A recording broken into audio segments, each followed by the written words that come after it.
कई ऐसे होते हैं, कई बच्चे मुझसे पूछते हैं कि कैसे प्राप्त पता होगा हमें कि हमारे को कोई सिद्धि मिल गई कि नहीं मिल गई।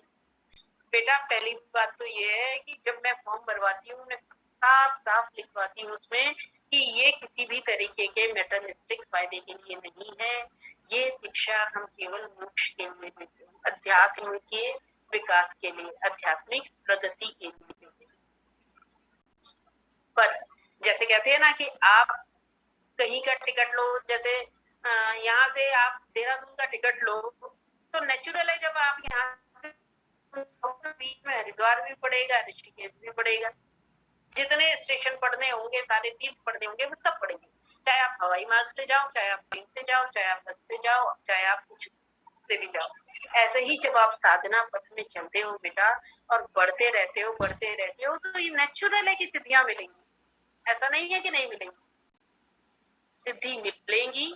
पर सिद्धियों को मिलने के बाद आपको वहां भटक नहीं जाना है, रुक नहीं जाना है बेटा, उसे प्रभु की कृपा समझनी है और आगे बढ़ते रहना। ये सबके साथ होता है और सबको मिलती है। आप में से ही आप जानते हो, कई आपके गुरु भाई गुरु बने घूम रहे हैं, कईयों ने ऑफिस खोल लिया, कईयों ने मठ खोल लिया, कईयों ने कुछ, तो एक सिद्धि मिल गई और खुश हो गए, या नहीं भी मिली तो गुरु बन के पैसा कमाने के लिए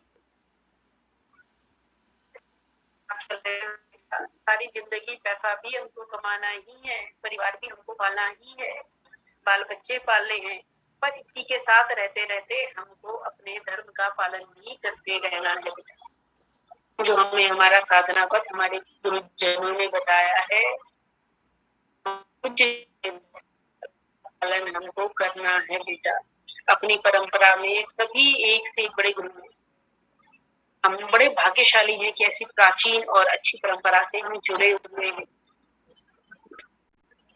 कितने लाखों करोड़ों जन्म लिया हमने, जन्म ही इसलिए लिया, बच्चे पैदा किए, मानव योनि में हुआ तो उनका पालन पोषण किया, खिलाया पिलाया, धन कमाया, धन गवाया, यही सब करते रहे। पशु योनि में तो भी बच्चे पैदा किए, सुख दुख सब कुछ उठाते रहे। भगवान ने हमें मौका दिया है कि मोक्ष प्राप्ति के लिए और एक सदमार्ग से आप जुड़े हो, इतनी प्राचीन और इतनी सुंदर परंपरा से आप महायुग की परंपरा से जुड़े हुए हो। और मैंने कहा जैसे कलयुग में इच्छा जागना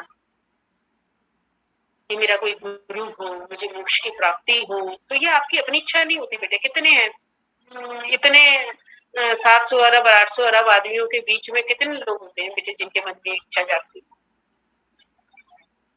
और जब लोग यूं कहते हैं कि जब से हमने दीक्षा ली हम परेशान हो गए, या हमने बहुत जिंदगी में परेशानियां देखी और कब कटेंगी, और ये तो बेटा ऐसा होता है कि जब 10 दोस्त खड़े हो ना किसी माँ के सामने बच्चे के, और माँ तो सबको जब लड्डू बांटेगी तो सभी को बांटेगी, एक एक दे देगी सब बच्चों को, पर अगर कोई ऐसी बात हुई जिसमें नाराजगी होगी तो वो थप्पड़ अपने बेटे को मारेगी, बाकी 9 को नहीं मारेगी। और ये भी माँ का प्यार ही होता है, क्योंकि अधिकार होता है उस बच्चे। ऐसे ही अगर साधक के जीवन में कष्ट आते हैं ज्यादा, तो एक्चुअली ईश्वर उसको और शक्तिशाली बना रहा हो। पता नहीं उसके प्रारब्ध में क्या लिखा है, कितना अनफोल्ड है उसकी डेस्टिनी में, वो उसको भी खोलना है।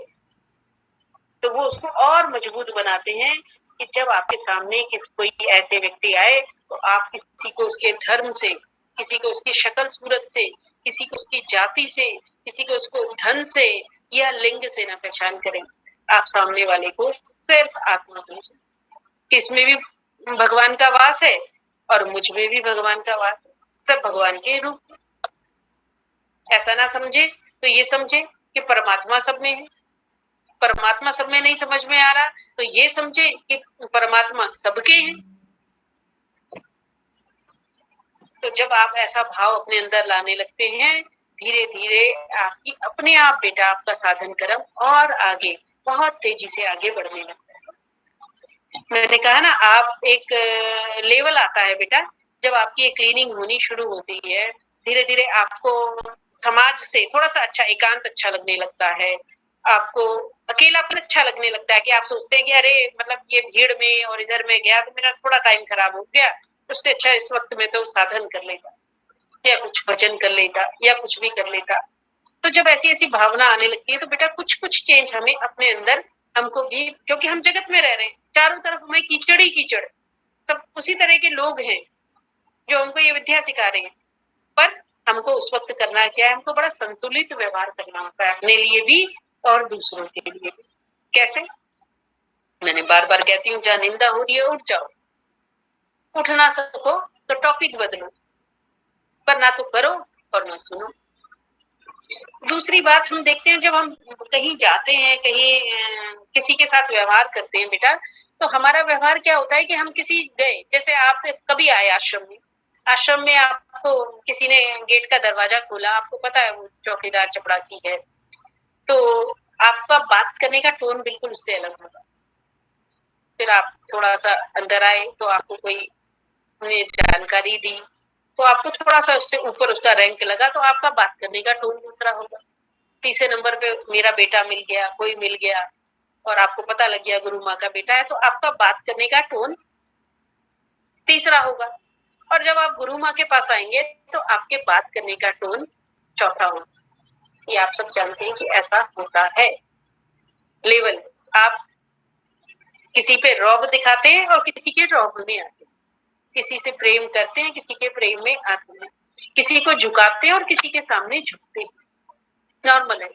और ऐसा जगत में व्यवहार करने के लिए बहुत जरूरी भी है। आप गेट कीपर के पैर नहीं छू सकते, पर इतनी भावना तो रख सकते हैं, टोन कैसा भी हो, कुछ भी हो, बस सामने वाले के प्रति ये भावना रखते हैं कि ये भी एक आत्मा ही है, ये अपना रोल प्ले कर रहे हैं। बस अगर मैं यहाँ पे एक ऑफिसर का रोल कर रही हूँ, मैं गुरु माँ का रोल कर रही हूँ, तो तुम एक शिष्य का रोल कर रहे हो बेटा। कोई मेरे बेटे का रोल कर रहा है, कोई चौकीदार का कर रहा है, कोई खाना बनाने वाले का कर रहा है, कोई किसी का। और जब मैं गुस्सा भी होती हूँ उन लोगों को, सब नहीं काम करते हैं तो डांटती भी हूँ। ऐसा नहीं है डांटूंगी नहीं, काम ही नहीं चलेगा, कुछ भी नहीं होगा, डांटती भी हूँ, फटकारती भी रही हूँ। पर ये मैं अंदर से जानती हूँ कि मैं, मेरे अंदर वो कोई भावना नहीं आती उनके लिए, बुरी या अच्छी, ऐसा कि हाँ मैं मतलब मैंने द्वेष भाव रख लिया या शत्रु भाव रख लिया। सेम आपको जगत में रह के व्यवहार करना है सबके प्रति। और ये कल से ही शुरू करो। जब भी मिले, कोई छोटा मिले, कोई भिखारी मिल रहा, कोई चौकीदार चपरासी, आपका ऑफिसर, आपका बॉस, व्यवहार जगत के जैसा ही करो जैसा जगत में जरूरी है। भाई करना ही पड़ेगा, बॉस को सलाम करना ही पड़ेगा, पर अंदर भावना अगर आप गेट कीपर के लिए जो रखते हैं वही अपने बॉस के लिए भी रखना है। ये दोनों ही आत्मा है। धीरे धीरे आप शुद्ध होते जाओगे। और हम लोग, ऐसा नहीं है कि मैं ये कह रही हूँ कि सिर्फ ऐसा करने से हो जाता है, मैंने खुद किया है बेटा, खुद किया।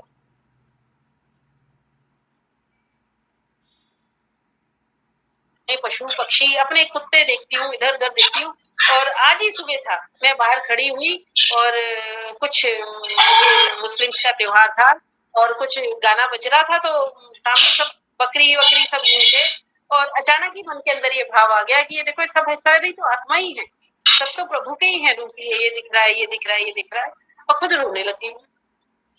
तो ऐसा जब आप भाव रखते हो सबके प्रति, एक भाव बेटा, वो एकदम से तो नहीं आता। मैं यूं कहूँ कि कल बस में चुटकी बजाई और आप सबके अंदर ये भावना आ जाएगी, पर धीरे धीरे धीरे जब आप एक के साथ, दूसरे के साथ, तीसरे के साथ करते रहेंगे तो बेटा एक दिन वही आ जाता है, अहम तत्वमसि, अहम ब्रह्मस्मि। एक ही भाव आ जाएगा, सब में एक ही है बेटा, सब में एक ही ब्रह्म है बेटा।